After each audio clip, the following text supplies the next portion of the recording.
सबको नमस्कार। मीडिया के बंधुओं को जो यहाँ पे आए हैं, मैं सबको पहले स्वागत करता हूँ और ज़्यादा समय लेते ना हुए हमारे यहाँ पे जितने भी वरिष्ठ नेता उपस्थित है, हमारे प्रदेश अध्यक्ष अजय बैरागी जी, हमारे एनईसी के मेंबर जोली जी, हमारे और एक एनईसी के मेंबर है मूर्ति जी, उनके साथ साथ संजय जी और डॉक्टर देवदास,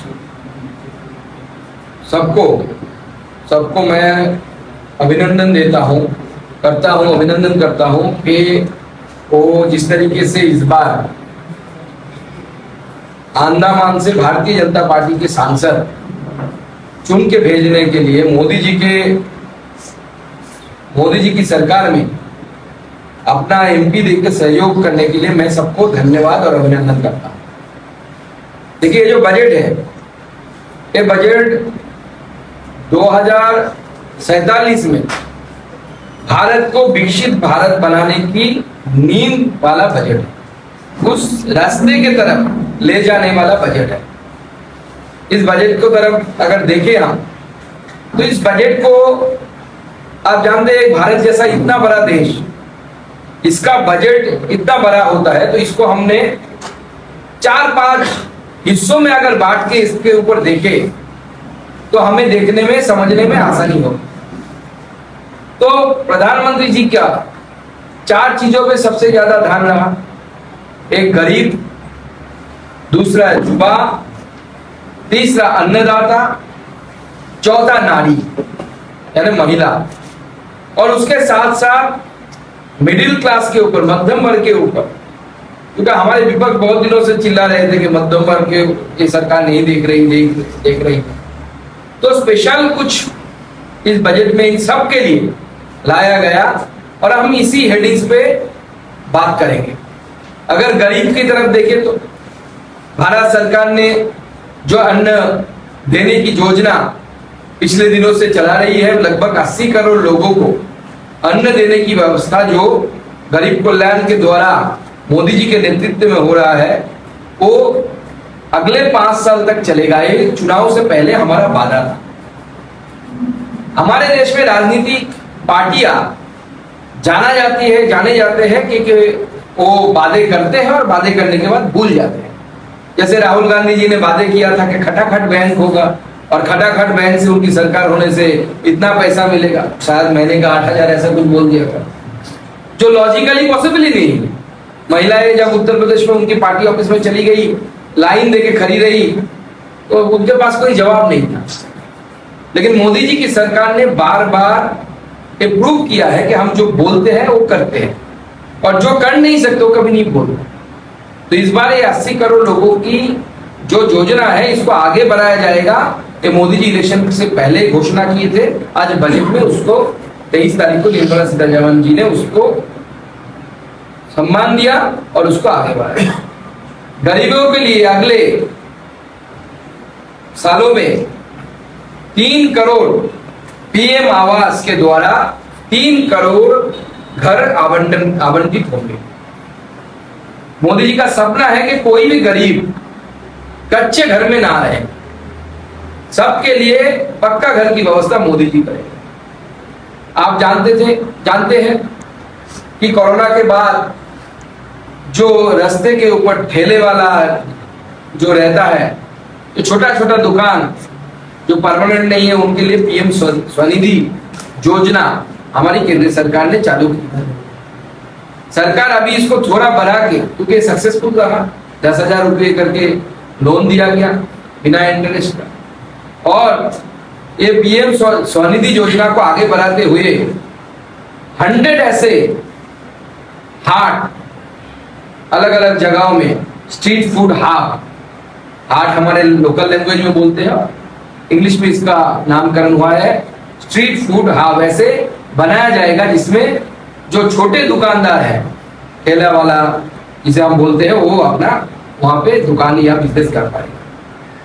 पीएम जनजातीय उन्नत ग्राम अभियान के तहत लगभग 63,000 विलेजेस को इसके साथ जोड़ा जाएगा और 5 करोड़ ट्राइबल पीपल जो है, यहाँ पे भी बहुत ट्राइबल रहते हैं, तो बहुत ट्राइबल लोगों के लिए उनको एस्पिरेशनल डिस्ट्रिक्ट में स्पेशली जो ट्राइबल्स रहते हैं उसके लिए सरकार ये स्कीम लाएगी और इसके द्वारा आदिवासी समाज का उन्नयन होगा।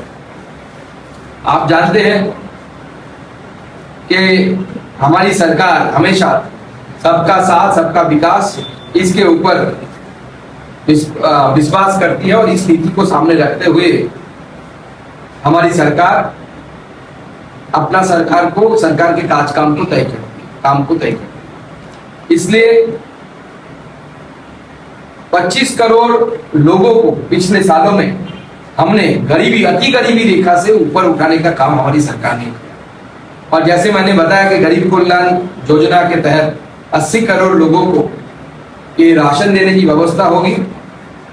तो इसमें लगभग सरकार की 2,05,000 करोड़ रुपए की लागत इसमें आएगी और इससे हमारे जनता की फूड सिक्योरिटी के ऊपर कोई आंच ना आए, कोई भूखा ना मरे। इसके लिए प्रधानमंत्री की योजना आगे 5 साल तक चलती है। प्रधानमंत्री जन धन योजना जैसे आप जानते हैं, जिसमें लगभग 34 लाख करोड़ लोगों के हाथ अकाउंट में डायरेक्ट बेनिफिट ट्रांसफर के द्वारा लोगों की जो अर्थनैतिक उन्नति है, इकोनॉमिक उन्नति है, उसके लिए हमारी सरकार ने लोगों के अकाउंट में डायरेक्ट बेनिफिट ट्रांसफर किया है। आप जानते हैं जैसे मैंने बोला कि स्वनिधि योजना पूरे देश में 78 लाख स्ट्रीट वेंडर्स यानी रास्ते के पास जो ठेला वाला है उसके अकाउंट में सरकार ने पैसा दिया है। ऐसे आगे आने वाले समय में सरकार चाहती है कि इसको और भी बढ़ाए और बढ़ा के 100 हार्ट्स यानी फूड हब उसके तहत सरकार इनको और भी रोजगार की व्यवस्था। प्रधानमंत्री जनमन योजना, जनमन योजना ऐसी योजना है जो हमारी सरकार की अलग किस्म की एक एस्पेक्ट को दिखाती है, क्योंकि हर सरकार की ये इच्छा होती है या जो भी कोई पॉलिसी होती है कि ऐसे जगह पर पैसा खर्चा करे जिससे आपकी वोट बैंक को लाभ।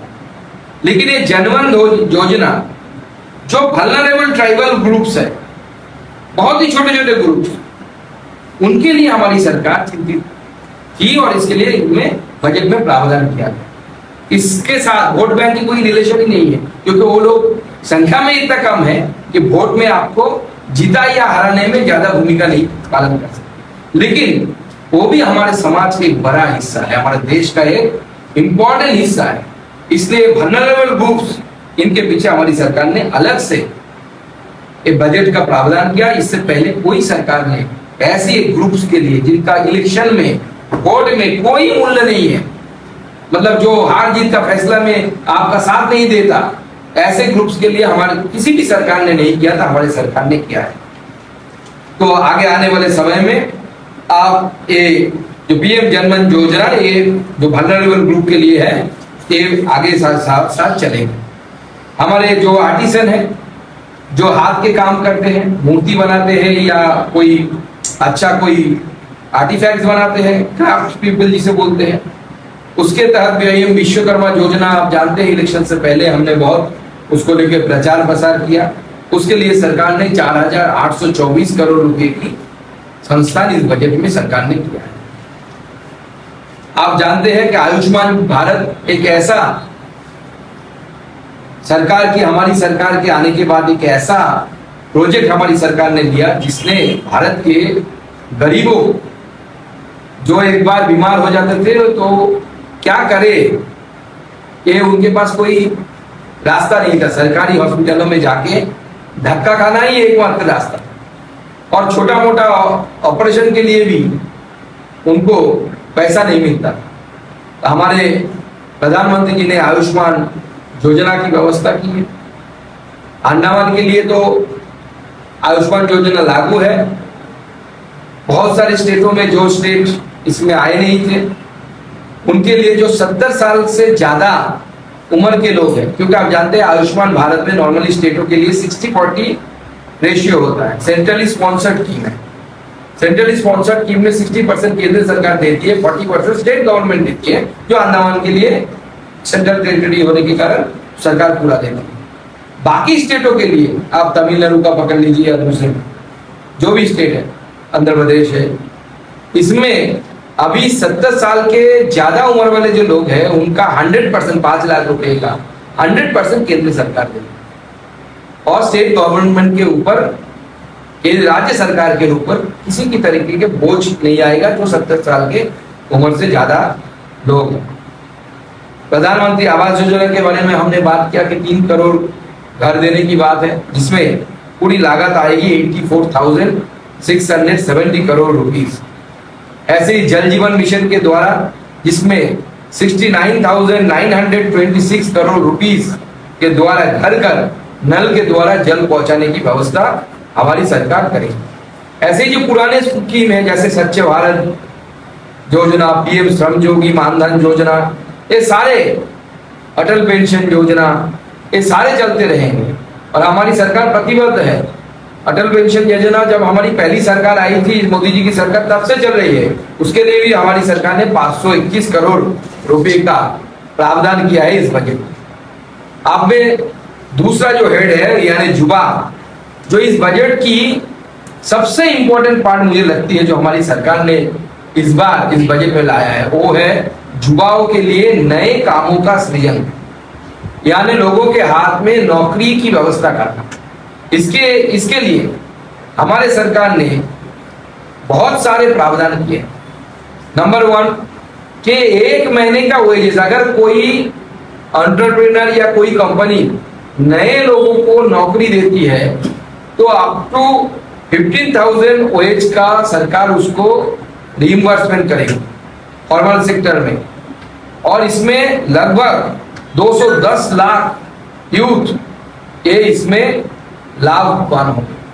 जब ऐसे इंसेंटिव दिया जाता है तो कंपनीज नए नए लोगों को नौकरी देने में उत्साहित होती है। किया गया है कि नए लोग इन्वेस्टमेंट करें और नए नए मैन्युफैक्चरिंग यूनिट बने, सर्विस के काम हो और उसमें नए युवाओं को नौकरी मिले। यहां तक ने सरकार ने बताया है कि 2 साल तक 3,000 रुपया पर मंथ के हिसाब से हमारी सरकार अगर नए लोगों को कोई नौकरी देती है कोई कंपनी, तो उनके ईपीएफओ जो होता है, प्रोविडेंट फंड जिसे हम बोलते हैं, इस प्रोविडेंट फंड में रीइंबर्समेंट की काम हमारी सरकार करेगी। 3,000 रुपया पर एम्प्लॉय वो सरकार एम्प्लॉयर को भी देगी और उसके साथ साथ हमारे एम्प्लॉय को भी देगी। इससे 50 लाख यूथ बेनिफिटेड होंगे और नए कामों की सृजन होगी। इसके साथ साथ हमारी सरकार जो एम्प्लॉयर है उनको भी इंसेंटिव देगी। अगर किसी को फर्स्ट टाइम जॉब देता है, किसी एक्सपीरियंस व्यक्ति को देता है, दूसरे का काम कर रहा था फिर अलग कंपनी में आया है तो उनको नहीं मिलेगा, लेकिन नए युवाओं को अगर काम देगी तो इंसेंटिव हमारी सरकार की तरफ से दिया जाएगा। आप जानते हैं कि 10 लाख तक हम बार बार हमें मतलब हमारी सब सरकार को क्रिटिसिज्म सुनना पड़ता है कि यहाँ पे एजुकेशन लोन कार लोन से महंगा है। फिल्म में डायलॉग भी आते थे ऐसे, लेकिन इस बार सरकार ने तय किया है साल भर हर साल 1 लाख स्टूडेंट्स को 3% की इंटरेस्ट के नाम पर 10 लाख रुपए का एजुकेशन लोन सरकार मुहैया करे और ये यूथ को बहुत आगे बढ़ने के, स्पेशली जो गरीब लोग हैं जिनको आईआईटी मिल गया या गरीब बच्चे जिनके परिवार में ऐसी हालत नहीं है कि वो बच्चे को आईआईटी का फीस दे पाए या मेडिकल हो गया फीस दे पाए, यहाँ से एजुकेशन लोन वो भी ओनली 3% जो इंटरेस्ट रेट है इसमें मिलेगा। और ये मुझे लगता है दुनिया का, अभी तो मैंने पूरा दुनिया का स्टडी नहीं किया, लेकिन मुझे लगता है दुनिया का सबसे कम इंटरेस्ट वाला एजुकेशन लोन है।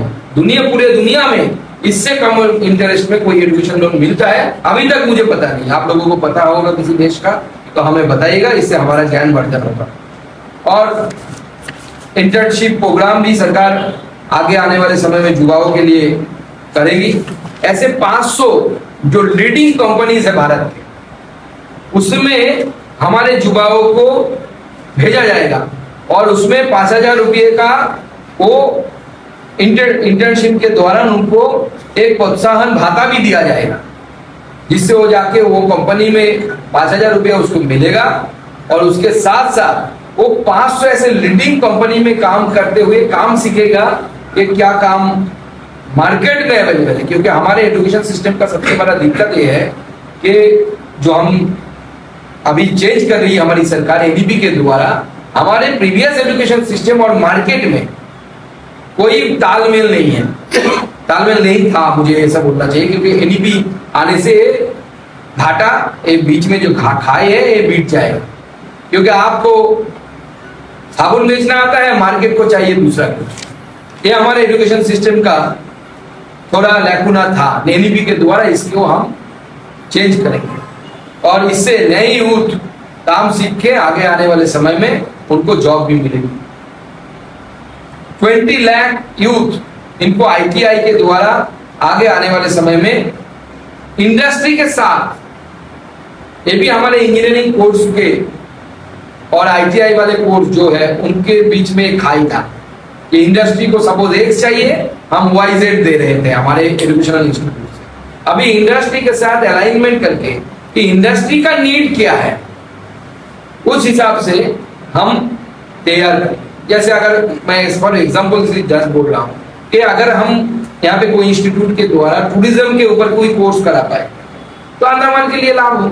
अंडमान के मार्केट के लिए टूरिज्म एक बहुत बड़ा व्यापार है, बहुत बड़ा बिजनेस।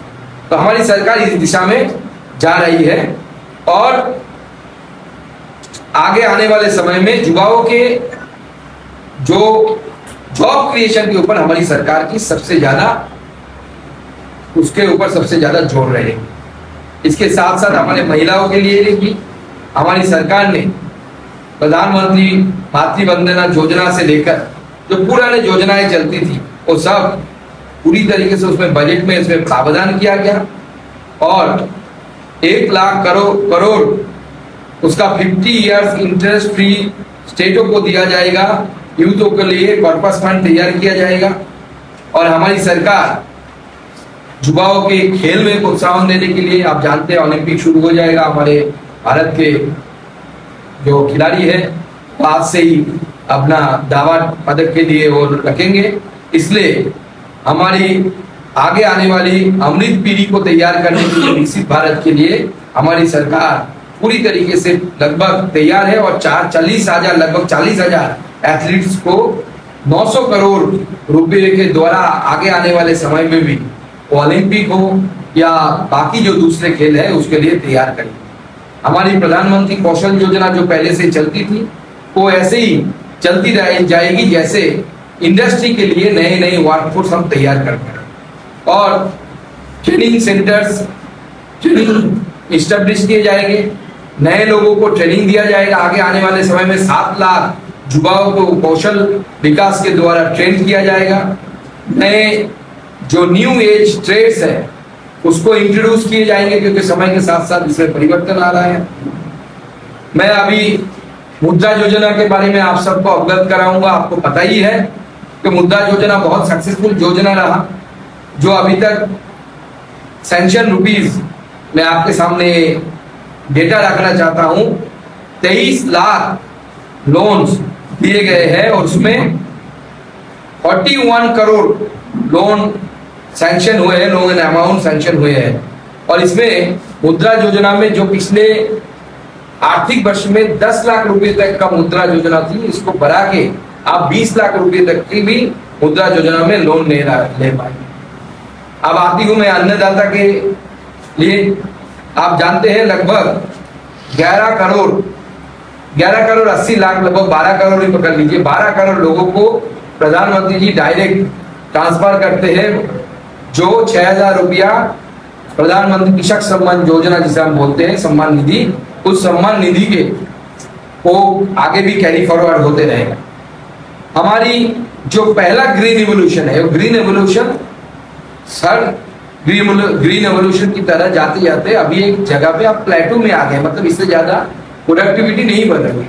इसलिए सरकार ने हमारी प्रोडक्शन को बढ़ाने के लिए पूरे देश का 109 new varieties of different crops. Those are resilient to the local atmosphere, local environment, local weather. ऐसे 109 वेराइटीज का रिलीज हमारी सरकार करेगी, जो उस इलाके में, जैसे यहाँ पे अगर करना चाहेंगे तो हम नारियल के ऊपर कर सकते हैं, बिटल के ऊपर कर सकते हैं, सुपारी के ऊपर कर सकते हैं। जैसे नए वेराइटीज की सरकार 109 वेराइटीज को इजाद करेगी और उसको एक्लिमेटाइजेशन करेगी, एनवायरनमेंट में उसको लाएगी, जिससे किसानों की आमदनी में बढ़ोतरी होगी। इसके साथ ई-नैम, आप जानते हैं किसान ई-नैम के द्वारा अपना जो उत्पाद है वो ठीक तरीके से मार्केट में ला पाए, इसकी व्यवस्था की हमारी सरकार की है।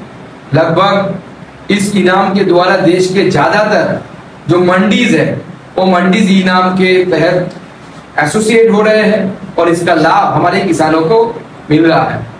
हमारी सरकार ने फर्टिलाइजर की दाम, स्पेशली यूरिया का दाम बढ़ने नहीं दिया। हमारी सरकार 1.64 लाख करोड़ 1.64 लाख करोड़ रुपीस इसमें सब्सिडी दिया है। हमारी 24 और 25 बजट में सरकार ने सैंक्शन किया। और ये 13-14 में जो हमारी सरकार नहीं थी, यूपीए की सरकार थी, this amount was 65.9 lakh crore, sorry 1000 crore, 65.9 thousand crore it was. Now in 2024-25 1.64 lakh crore, तो 65 या 66 पकड़ लीजिए इसको, 1000 करोड़ से हम 1,64 करोड़ 64 करोड़ तक, लाख करोड़ तक हम चले गए। और इसके कारण हमारे किसानों के ऊपर कोई बोझ हमारी सरकार ने आने नहीं दिया। कोरोना के समय इसके द्वारा हमारे एक यूरिया के बोरे के ऊपर हमारी सरकार ने लगभग 2500 रुपए की सब्सिडी उस समय दी थी, क्योंकि उस समय इंटरनेशनल मार्केट में यूरिया का दाम बढ़ गया था। यूरिया हमारे देश में पूरा उत्पाद नहीं होता, हमें एक्सपोर्ट करना पड़ता है। हम ऑयल सीड यानी तेल जिसे बोलते हैं, पाम ऑयल पकड़ लीजिए, मस्टर्ड ऑयल पकड़ लीजिए, ऐसे बहुत सारे ऑयल में हमारी देश आत्मनिर्भर नहीं है। हमें बहुत सारे देशों के ऊपर निर्भर करना पड़ता है। हमारी सरकार इसके लिए इस बजट में प्रावधान रखी है कि आगे आने वाले समय में ऑयल सीड प्रोडक्शन में हमारा देश आत्मनिर्भर बने और इसके लिए विदेशों के ऊपर हमें निर्भर न करना पड़े। हमारी ऑयल सीड, हमारी पाम ऑयल हम ही उत्पादन करें, हम ही यहाँ पे बनाएं, हमारे देश के किसान बनाएं और इससे किसानों की आमदनी बढ़े। ये सरकार की इच्छा है और सरकार इसमें बजट की प्रावधान किया है और इसके ऊपर पॉलिसी बनेगी। हम देशी जो ब्रीड्स है गाय की, उसको उन्नत करने के लिए, उसका इंडिजिनस जो ब्रीड है उसका डेवलपमेंट के लिए हमारी सरकार प्रतिबद्ध है और करेगी। और उसके साथ साथ सिम कल्टीवेशन से लेकर जो हमारे मत्स्य संपदा योजना है जो हमारे किसानों को उन्नति देता है, उसमें भी हमारी सरकार पूरी तरीके से प्रतिबद्ध है। उसके लिए बजट भी सैंक्शन किया। ये बजट इतना लार्ज और इतना रोबस्ट है कि इसके ऊपर एक एक पॉइंट के ऊपर घंटा घंटा बोला जा सकता है, लेकिन ना उनके आपके पास उतना टाइम, ना वो जनता के लिए भी उतना अच्छा नहीं लगेगा। हमारी सरकार ने एमएसपी भी बढ़ाया है। जब हम 13-14 में आए थे, जब यूपीए की सरकार थी, धान यानी पैडी, दिल्लीपुर में तो पैडी कल्टीवेशन बहुत होता है, तो पैडी की जो मिनिमम सपोर्ट प्राइस थी वो 1310 रुपीज था, सरकार जो देती। हमारी सरकार इस समय 24-25 में 2300 रुपये की इंक्रीज, मतलब 2300 रुपीज की एमएसपी हमारी सरकार देने में प्रतिबद्ध है पर क्विंटल। ऑब्वियसली पर क्विंटल एमएसपी दिया जाएगा हमारी सरकार की तरफ से। ऐसे व्हीट का भी हमारा एमएसपी हमने बढ़ाया है 1350 रुपये से बढ़कर, जो 13-14 में 1350 रुपये था वो 2275 रुपया हमारी सरकार ने किया। हमारी सरकार, आप जानते हैं कि आगे आने वाले समय में ये जो पेस्टिसाइड केमिकल्स हम यूज करते हैं, किसान यूज करते हैं खेतों में, इसके एडवर्स इफेक्ट को घटाने के लिए और महिलाओं की सशक्तिकरण के लिए लगभग 15,000 ड्रोन दीदी तैयार करेगी पूरे देश में। इस ड्रोन के द्वारा आगे आने वाले समय में ऐसे पॉइजनर्स जो पेस्टिसाइड है या chemicals those are used in the agriculture, उनके छिड़काव ड्रोन के द्वारा होगा। और इसी ड्रोन के द्वारा, जो ड्रोन हमारी महिलाएं चलाएंगी, जो ड्रोन दीदी के नाम से आगे आने वाले समय में जाने जाएगी। किसान समृद्ध होगा तो तभी देश समृद्ध होगा। इसीलिए किसान के लिए, पीएम किसान के लिए आप जानते हैं कि लगभग 12 करोड़, जैसे मैंने बोला, ये 11.8 करोड़ लोग किसानों के लिए लगभग 60,000 करोड़ रुपया हमारी सरकार ने प्रावधान किया है। हमारे पास पीएम फसल बीमा योजना में भी सरकार ने एलोकेशन रखा है, जिसके द्वारा अगर कुछ प्राकृतिक आपदा है और किसानों की संपत्ति हानि हो, यानी खेत में कुछ गड़बड़ हो जाए, तो इसमें हमारी सरकार ये पीएम किसान योजना से, बीमा योजना से उनको मुआवजा मिलेगा। और इस सरकार की जो काम हमने किया है, इसका जो इफेक्ट वो एग्रीकल्चरल एक्सपोर्ट में भी दिख रहा है। जब 13-14 में कांग्रेस की यानी यूपी की सरकार थी, उस समय हमारी एक्सपोर्ट और खेती के रिलेटेड एक्सपोर्ट जो थे, it was only 37.2 billion USD, मतलब यूएस डॉलर, और अभी ये हो गया 48.82, ऑलमोस्ट 49 बिलियन यूएस डॉलर हो चुका है, जो कृषि उत्पाद हम विदेशों में भेजते हैं। ये हमारी सरकार की बहुत बड़ी उपलब्धि है, हम सबको मानना चाहिए। नारियों के लिए यानी महिलाओं के लिए हमारी सरकार डेवलपमेंट के लिए प्रतिबद्ध है, और महिलाओं के इंक्लूसिव ग्रोथ और महिलाओं के इकोनॉमिक एम्पावरमेंट, इसके लिए हमारी सरकार पूरी तरीके से प्रतिबद्ध है। तो हमारी सरकार इसके लिए 3 लाख करोड़ जो इसके द्वारा महिलाओं को, हमारे सरकार के द्वारा महिलाओं के इकोनॉमिक डेवलपमेंट के लिए, एम्पावर के लिए और इंक्लूसिव ग्रोथ के लिए more than 3 lakh crore rupees इसमें दिया गया है, हमारी सरकार की बजट में दिया गया है।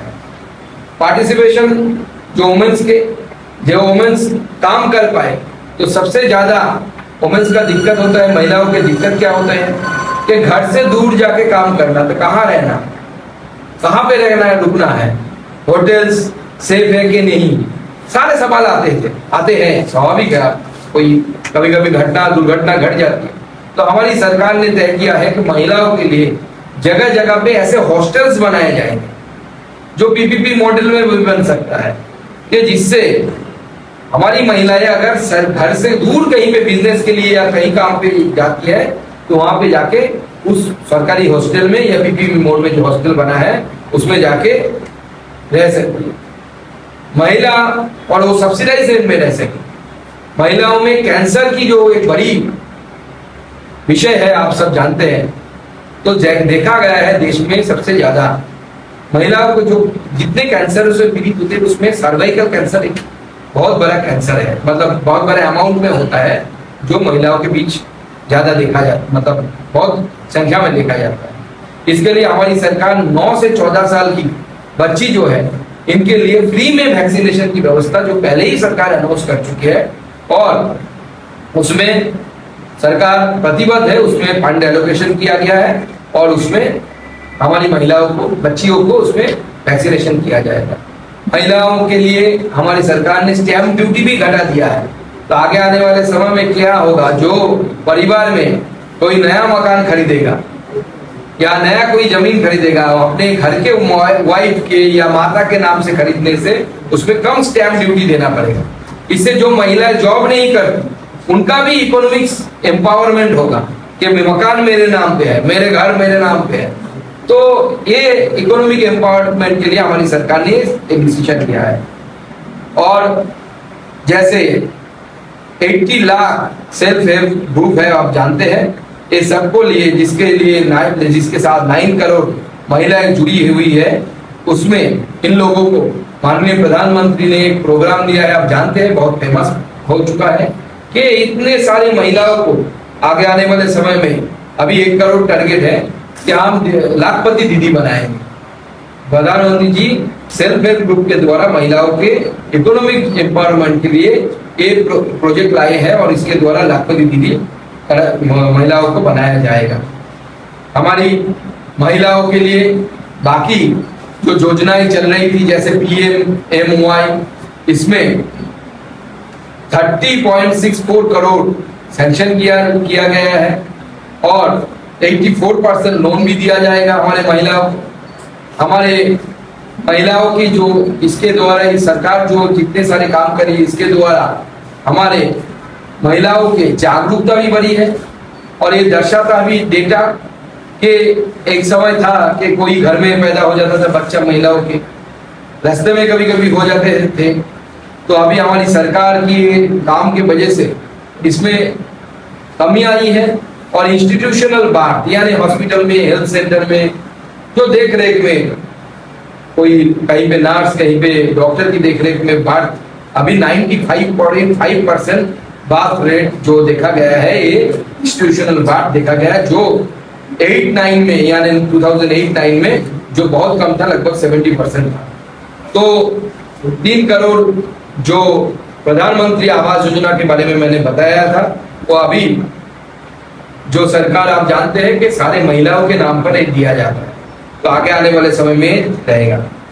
और 10.33 करोड़ LPG कनेक्शन PM उजाला योजना के दिया गया है। आगे आने वाले समय में भी हमारी सरकार इसमें आगे बढ़ेगी। और जैसे आप जानते हैं कि आंगनवाड़ी के द्वारा PM पोषण 2.0 जो चल रहा है, जिसके द्वारा बच्चों को जो नए बच्चे जन्म लेते हैं, बच्चियों को और उनके माताओं को जो फोर्टिफाइड फूड्स है, मतलब जिसमें विटामिन वगैरह ज्यादा है, ऐसे फूड्स जो फोर्टिफाइड है उनको दिया जाएगा। और हमारी सरकार आगे इस प्रोग्राम को आगे बढ़ाएगी। प्रधानमंत्री मातृ वंदना योजना जो चल रही है, लगभग 3.44 करोड़ प्रेग्नेंट वुमेन को टोटल अभी तक 15,000 करोड़ रुपए से भी ज्यादा पैसा हमारी सरकार दे चुकी है और ये आने वाले समय में सरकार देती रहेगी। और हमारी सरकार की इच्छा है कि महिलाएं धीरे धीरे इकोनॉमिक रूप से आत्मनिर्भर बने, अपने आप पैरों पे खड़े हो और सेल्फ हेल्प ग्रुप के द्वारा आगे आने वाले समय में हमारी महिलाओं के जो रोजगार है वो धीरे धीरे बढ़े। Budgetary provision for middle class, जो हमारी विपक्ष हमेशा सवाल उठा था कि सरकार ने मिडिल क्लास के लिए कुछ नहीं किया, मिडिल क्लास के लिए कुछ नहीं किया। आप जानते हैं कि इस बार जो रोजगार करने वाले लोग हैं, सैलरीड पर्सन जिसे हम अंग्रेजी में बोलते हैं, उन सैलरीड पर्सन के लिए हमारी सरकार ने 7 लाख रुपए तक के लिए नए जो टैक्स जो स्लैब बनाए हैं, तो 7 लाख टैक्स तक हमारे नो टैक्स लायबिलिटी सरकार ने कर दी। स्टैंडर्ड डिडक्शन जो 50,000 रुपया होता था, 50,000 रुपया होता था, उसको बढ़ाकर हमारे सरकार ने 75,000 कर दिया है। जो फैमिली पेंशन पाते हैं, वो फैमिली पेंशन वाले में स्टैंडर्ड डिडक्शन 15,000 रुपीज था, उसको बढ़ाकर 25,000 रुपीज कर दिया। इसमें इनकम टैक्स में बहुत कमी आएगी। इसका इम्पैक्ट क्या आएगा, 4 लाख करोड़ जो सैलरीड पर्सन है पूरे देश में, उनको इससे आराम मिलेगा, उनका पैसा इससे बचेगा। आप जानते हैं लगभग 1 करोड़ PM आवास योजना 2 प्रकार के होते हैं, एक रूरल होता है, एक अर्बन होता है। अर्बन के तहत PM आवास योजना अर्बन 2.0 के तरह, जैसे ग्रामीण में हम 3 करोड़ घर बांटेंगे आगे आने वाले समय में, ऐसे जो म्युनिसिपैलिटी एरिया है, कॉर्पोरेशन एरिया है, शहरी इलाका है, वहां पे 1 करोड़ घर middle class, lower middle class लोगों को दिया जाएगा। तो मिडिल क्लास के लिए हमारी सरकार ने ये सब व्यवस्था की है, जिससे मिडिल क्लास के लोगों के हाथ में और भी ज्यादा पैसा आएगा, जिससे टैक्स में उनको रियायती मिलेगी और इससे मार्केट में भी वो पैसा जब उनके हाथ में आएगा, वो मार्केट में भी ये पैसा अच्छा करेगा। एक बहुत प्रॉमिसिंग प्रोजेक्ट हमारी सरकार ने लाई है, आपने सुना होगा, PM सूर्य घर मुफ्त बिजली योजना। इसके द्वारा हमारी सरकार सब्सिडी देगी। जो लोग अपने रूफटॉप, अपने घर के रूफटॉप के ऊपर सोलर पैनल लगाने चाहते हैं, तो अगर ये कोई बड़ा घर हुआ, उसके ऊपर अगर किसी ने सोलर पैनल लगाया और सरकार की तरफ से इसमें प्रोत्साहन दिया जाएगा, सब्सिडी दिया जाएगा, और इसके द्वारा अपने घर के का बिजली तो खरीदना ही नहीं पड़ेगा। उल्टा ये भी हो सकता है कि बिजली वो ग्रिड को बेचे भी, अगर ज्यादा जगह बड़ा जगह हो और उसमें अगर ज्यादा सोलर पैनल हम लगा सके तो उसमें वो बिजली बेच भी सकती है ग्रिड को। मतलब एक बिजनेस भी हो सकता है कि आप अपने घर के ऊपर मैं तो बोलूंगा अपने पार्टी ऑफिस के ऊपर भी सोलर पैनल लगाने के लिए आगे आने वाले समय में, जिससे हमारी बिजली बिल की कटौती होगी। तो ऐसे जो चीजें हैं जो मिडिल क्लास को हेल्प करते हैं, मेट्रो के लिए हमारी सरकार जहां जहां पे मेट्रो है, मेट्रो सिटीज में, वहां पे हमारी सरकार ने मेट्रो के लिए बहुत पैसा दिया, रेलवे के लिए बहुत पैसा दिया, जिसके द्वारा हमारी इंफ्रास्ट्रक्चर बने और मिडिल क्लास को सुविधा हो। इसके साथ साथ जैसे आपका एयरपोर्ट भी नया बना है, लगभग 1.5 साल पहले मैं आया था, तभी एयरपोर्ट तैयार नहीं था। आज मैंने नया टर्मिनल से मैं बाहर आया यहाँ पे। तो ऐसे पूरे देश में 149 एयरपोर्ट्स को हमारी सरकार ने, नए एयरपोर्ट्स को, जो ये तो चालू था, नए एयरपोर्ट्स के हमारे सरकार ने उड़ान योजना के तहत उसको फंक्शनल बनाया है। और हमारी सरकार आगे आने वाले समय में जैसे गरीब का चिंता किया, मिडिल क्लास का चिंता किया, नारी का चिंता किया, अन्नदाता का चिंता किया, ऐसे जो मॉडर्न चीजें हैं, जैसे समझ लीजिए स्पेस रिसर्च, जो आगे आने वाले समय में इकोनॉमी किस तरफ जाएगा इसको तय करेगा। ये न्यू एरिया है, न्यू होराइजन है। ऐसे रेयर मटेरियल्स जो उसे बोलते हैं, रेयर जो कोर्स होते हैं, उसके ऊपर सरकार ने इंपोर्ट ड्यूटी घटाई है, जिसके द्वारा हमारी आगे आने वाले, जैसे लिथियम, आप जानते हैं लिथियम बैटरी के लिए बहुत इंपॉर्टेंट होता है, इसमें रेयर मटेरियल में आता है लिथियम। इसके ऊपर इंपोर्ट ड्यूटी घटाने से आगे आने वाले समय में बैटरी इंडस्ट्री यहाँ पे बहुत तेजी से चलेगी। एंजल टैक्स बोल के एक टैक्स हुआ करता था, जिसके कारण भारत में नए इन्वेस्टरों की कमी होती थी। इस एंजल टैक्स को हटाया गया, जिससे आगे आने वाले समय में नए इन्वेस्टमेंट यहाँ पे आएंगे। और हमारी सरकार प्रतिबद्ध है इस देश को विकसित भारत की तरफ ले जाने के लिए। और जिस तरीके से विकसित भारत कैसे बनता है, देखिए एक सरकार की 2 तरीके का काम होता है, अगर आप ऐसे बांटे। एक तो गरीबों को अनाज देना, हेल्थ बेनिफिट देना, एक किस्म का काम है। दूसरा एक किस्म का काम है जिसे बोलते हैं कि कैपिटल एक्सपेंडिचर, यानी आपने सड़क कितना बनाया, आपने रेलवेज कितनी डाली, आपने कितने ऐसे इंफ्रास्ट्रक्चर बनाए जिससे आगे आने वाले पीढ़ी तक, 50 साल तक, 100 साल तक इसका इंपैक्ट आएगा। तो ये बहुत इंपॉर्टेंट होता है इकोनॉमी के लिए। कोई देश का इकोनॉमी, किसी भी देश का इकोनॉमी इसके ऊपर निर्भर करता है कि वो देश कैपिटल एक्सपेंडिचर में कितना खर्चा करता है। स्टेट का भी ऐसा होता है, जो स्टेट कैपिटल एक्सपेंडिचर में कम खर्चा करता है, मतलब उस स्टेट का बजट ठीक नहीं है, इकोनॉमी ठीक नहीं चल रहा है। जैसे अगर आप पश्चिम बंगाल का देखेंगे तो उसमें कैपिटल एक्सपेंडिचर में बहुत कम खर्चा होता है, क्योंकि उसकी इकोनॉमी ठीक नहीं। तो हमारी सरकार ने 13-14 में जो यूपीए की सरकार 2,57,641 करोड़ रुपीस इंफ्रास्ट्रक्चर कितना वृद्धि किया, कितना इंक्रीज हुआ, उसको बढ़ा के 11,11,101 यानी 1111111 इस करोड़ रुपीस हमारी सरकार इस बार एक कैपिटल एक्सपेंडिचर में खर्चा करेगी। और जीडीपी इससे इंक्रीज होगी। जितना कैपिटल एक्सपेंडिचर में खर्चा होता है उसमें road transport, railway, civil aviation, ports जो अंडमान के लिए बहुत ही इंपॉर्टेंट है, पोर्ट प्लेयर की बहुत इंपॉर्टेंट है।